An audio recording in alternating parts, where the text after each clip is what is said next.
just overall thoughts on the duel today? Yeah, I thought it was pretty good. You know, it's we're getting towards the end of the season, and it's our last home match, and I thought our guys came out, fired up, ready to wrestle, and just proud of the way we wrestled today. The crowd obviously getting 10,000 people in here, set a new average temperature. Just kind of what you think of the atmosphere? Sweet. It's pretty dang awesome. What was it, 10,700 today? That was. It's pretty dang close to a sellout here. Historically, that just, it's not something you see here all the time. You don't see that. You don't see that in many places. We have a wrestling place, they can get 11,000 people for a wrestling match. I mean, that's pretty damn special. It's just, I'm proud of the guys, the way they're wrestling, and I'm so grateful for the fans. We talk about what Oklahoma State wrestling means to this country, right? To the state of Oklahoma and the surrounding states, and we're starting to see that slowly throughout the season. So highest average attendance in history, and finishing the season here with a great single match attendance. It's great momentum as we move into next year's home schedule, but right now we have some tough matches here on the road to finish out the season. So got to keep building that momentum. Coach, you said earlier in the year, it felt like you've only been here a year, but you felt like you've won multiple lifetimes with these guys. You've seen guys like Plot and Server and Hammond have already made just an impact in one season, and obviously the guys that have made impacts throughout their careers. Just how did it feel to see them go out there one last time and obviously be embraced by the crowd as they walked up in that? It's an interesting time in college athletics, but I just think it shows the love and support for wrestling here. I mean, these guys are beloved, like they've been here for forever, and I just felt like, just going out there and shaking the hands of our seniors and just what we've all been through this year. It's just a special group. You're going to remember them forever. You remember every group that comes through and finishes, but this group, it's like a group that you always remember. I don't know why, but Caleb, when Caleb was coming up, I kind of had some tears in my eyes. I was just thinking about just his journey this year, and him stepping up, and it's just pretty cool to see. Just every single one of them, just the time they put into it and the belief in what we're doing. It could have been easy for those guys to just, when we got here, they could like, this is new, I don't want to be here, I'll do something new. It's going to be a change. They didn't, and they freaking believed in what we were doing. And they bought in, they become leaders, and they've had a great season. This group's going to be a group that's going to be remembered forever, and I'm just grateful for them. You're not going to want to go here, but because of your last comment, I want to ask. Every one of those guys talked back in October and November about how cool it was to watch their coach prepare for competition while they were preparing for competition. Do you look back on that now? Because I know you had questions about it and said, ooh, that was a smart decision. That turned my guys on a little bit. Well, I just felt like get in here and lead by example, and I think we were asking them to do a lot of things that they maybe didn't want to do, live their life a certain way and train a certain way, and I had a small itch to still go compete, so I felt like it was a good way that we could do it together, and they were all part of that journey with me. They helped me, and in return, we're here to help them, and it's not me, it's our whole group, our whole staff, it's a whole support staff, but yeah, I mean, they we were new here, they embraced us, and so they've been great, and I think it was a unique year, and it's a unique time, and they've just been a pleasure to work with. Retrospectively, you brought Plot with you to the trials. How much do you think that trip helped him looking back on it? I mean, I don't want to speak for him, but I just think you just see the vulnerability it takes to train at that level. It's like you see your coach, and then you also see the vulnerability it takes to train at that level. You make mistakes. You have bad days. I think that's what they saw. I just thought when you get to that level, you don't have bad days. No, you do. There's other things that are going on in your life, and no matter what happens, okay, well, I would train in the morning and then coach in the afternoon. And I think they had a lot of respect for that. And Plot, I think, we developed a much closer relationship because of we trained together a lot. But I trained with all those guys. With Wyatt and Server and Plot and DJ and Braden, Jersey, all of our bigger guys, I was training with them, incorporating them in my training, and they got to feel that level of competitiveness and just raise the level of our room. You know, so, but all of our coaches do that. I mean, wrestling with Thomas, wrestling with Jimmy, wrestling with Tyler. I mean, they're just, we wrestle all the time, so they're always used to it. You know, and I think you need guys, the kids need to see that. They need to know what it's like to be pushed to that level, so when they get out there, they felt it, and they know what it's like to wrestle at that level. It's not a surprise to them. You know, that's why RTC is so important. You know, it's all part of the short-term plan, long-term plan of how we're gonna, you know, become the best wrestling program in the country. You know, it takes time, but you need guys to feel those levels, and they go out and compete with confidence. What more can you say about DJ? I mean, Just relentless. You know, you talk about wrestling, the way wrestling should be done. I mean, he's a good representation of that. And just the trust that he's developed. I think the Virginia Tech match was big. You know, it's like at the beginning of the year, maybe he didn't want to cut guys as much because he's really good on top. And, you know, he cut the guy short time, got that takedown, and now it's like he just looks over every time. And am I cutting him, am I taking him down? He's starting to have a feel for that, and it's an art. Like to dominate somebody, it's an art. It's not the same formula every single time. Sometimes a little more riding time, sometimes it's a turn, sometimes a couple more takedowns. You know, sometimes he's had times where he's had to shoot 10 times in a row to get his first takedown, right? So I just think he's learning how to do that. He's been a staple in the second half of our lineup when we needed him this year. So yeah, he's a fun guy to watch. When you talk about that sort of aspect of dominating a guy, you know, obviously the points that come along with dominating a guy are important, but I get the sense that maybe the mental aspect of winning that way is maybe more important to you. Is that, am I overstating that? It's not important to me. Well, no, I mean, yeah, it's in just terms really- of building your team and, Yeah. and the style of wrestling that you have. But it's just a standard that we're going to wrestle. That's what we're training to do. We're not training to win matches. You know, you could wrestle a really hard match and you may end up only winning, but we're not content to do that.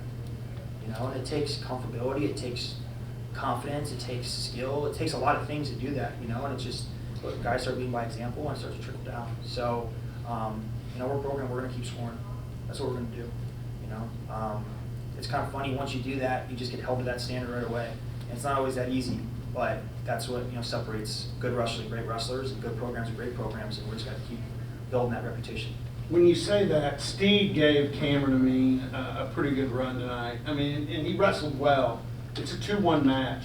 But what does a guy get out of that? I mean, Cameron had to take care of business in the third period to make sure he got the result at least he wanted.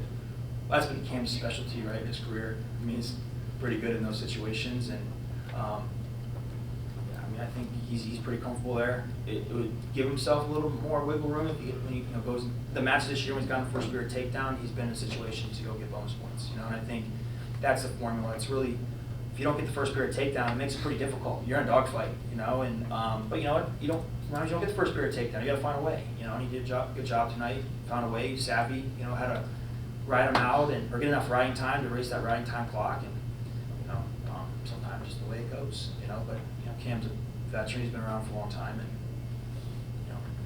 did what he had to do tonight. But I know he's critical about it. He's telling me some things he need to do different. That's the kind of mentality that keeps you hungry. Why did you go with Coulter, and what did you see out of him?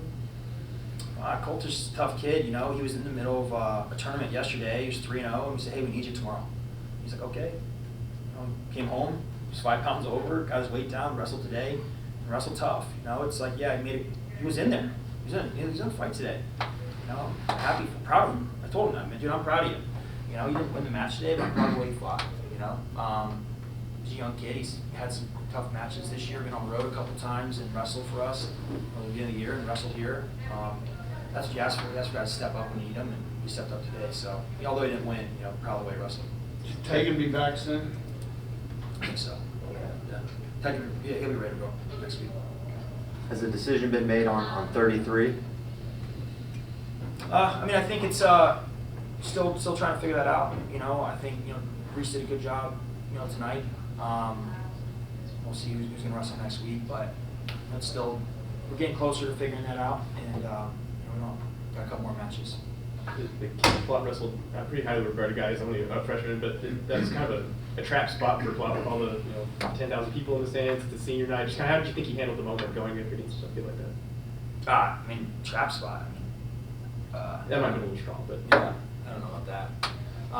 No, just go out and try and wrestle. You know, Sinclair's a tough kid. He's really tough, and they want to test the waters tonight, probably to see how he's going to do. And Dustin looked really good. He looked really good. He came out really good first period, rode hard. You know, it was really close to tech ball at the end, lost a scramble, you know, and that's really good. Like Sinclair's tough. I mean, he was a big prospect coming out, and really good scrambler. Watt did a good job of securing his takedowns and built his lead. I'll take my chances for getting slammed for this question, but I watched Penn State Iowa wrestle Friday night. I'd watch that any day of the week if I could. And I couldn't help myself but start comparing, because we're getting closer to postseason. How do our guys stack up with their guys? Of course, there's a duel coming up with Iowa. Did you watch that match the other night? Yeah, I watched it, yeah. Yeah. It's good. Do you find yourself, okay, how do we stack up with Merriweather? How do we stack up? You know, no, too early? Well, you know, we're trying to be the best versions of us. You know, just you don't get very far in wrestling if you're a fan of someone else or of another program. You know, Penn State's a great program, and Iowa's a great program. They got great wrestlers. We're a great program. We got great wrestlers. We just got to be the best versions of ourselves, and we just got to keep getting better every day. What more does Wyatt need to do in this next month to, get that where he wants to be, as a national champion? What he's, had a lot of pins, been pretty dominant all season. I mean, what does he need to do this next month to get there? I just think it's just small things, Obviously, that's a tough weight class. Some really good guys there. I think Wyatt is very skilled in all three positions, and we just got to keep improving and challenging our opponents. Wyatt's a good scrambler. He's good on his feet. He's really good on top. Gets off the bottom, creates scrambles. So we just got to keep doing what we do. See how chips fall at the end of the year. But Wyatt's just trying to get better every day. I couldn't help but notice after that first takedown, he got, it was kind of ridiculous. I looked over at you, you were like kind of almost covering your face laughing. What were you thinking in that first exchange? Yeah, there it is. Right I was there. like, it was that. This is what we're doing. Like, about to give me a heart attack, but Wyatt's a showman. He wanted to go out on top with the pin, and he sacrificed some positioning there, a lot of positioning, but he's also, he's scary in those positions. He finishes on top. Like this summer when I would wrestle him, I was able to kind of really challenge him in those areas, and then as time went on, he realized he was 60 pounds bigger than me and way stronger, and got a lot harder to wrestle in those positions. But I think he's just comfortable in a lot of areas. But that's talk about at the end of the year. That's an area that can be improved a little bit. Rolling across your back's not always going to work for you, but it worked it tonight. And I got people up on their feet and they were pumped. Wyatt's had a big impact on our program. I mean, the way he wrestles. Sometimes heavyweight people are walking out the door. No one's leaving their seats before Wyatt wrestles, and that's just the way it goes out the beats. Anything else? Have you seen an athlete in your time coaching and being around, college, a guy come in for 1 year that has had that much of an impact? Where, like you said, heavyweight, a lot of people are kind of looking at their phones and head for the door, but he's kind of the main event. Oftentimes, have you seen an athlete kind of embrace that culture as often as he, or as well as he has? It's kind of, there's not a lot of data, of guys doing that. It's kind of a newer thing. Just was good. I think life's all about timing. I think the timing of our staff coming here and Wyatt's choosing to wrestle here and just being a leader and immerse himself in the culture of cowboy wrestling, he's just a really likable guy, and it's been fun having him on our team. All good? Thanks, guys. Thanks, Coach.